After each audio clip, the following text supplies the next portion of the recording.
మరొక breaking news అయితే రావడం జరిగింది. తెలంగాణలో దారుణ సంఘటన అనమాట.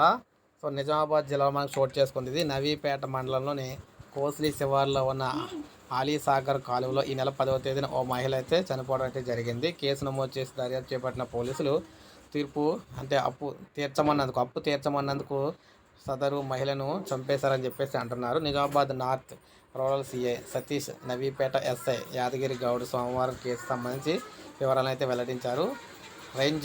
రేంజల్ మండలంలోని బోర్గం గ్రామానికి చెందిన చంద్రకళ వద్ద అదే గ్రామానికి చెందిన భార్యాభర్తలు గోదావరి, గంగాధర్లు 50,000 అప్పుగా తీసుకున్నారు. గడువు సమీపిస్తున్న త్వరలో అప్పు తిరిగి చెల్లించలేదని చంద్రకళ వారిని కోరగా వారు సమాధానం ఇవ్వలేదు. చంద్రకళను ఈ విధంగా హతమార్చాలని చెప్పేసి పథకం పన్నిన గోదావరి, గంగాధర్ ఈ నెల 10న ఆమెను డబ్బులు చెల్లిస్తామని ఇంటికి రప్పించి చంపేశారని చెప్పేసి చెప్తున్నారన్నమాట. సో ఈ విధంగా పెను ప్రమాదం అయితే ఘోర ప్రమాదం అయితే సంభవించింది. ఇప్పుడే మనకు అప్డేట్ అయితే వచ్చింది.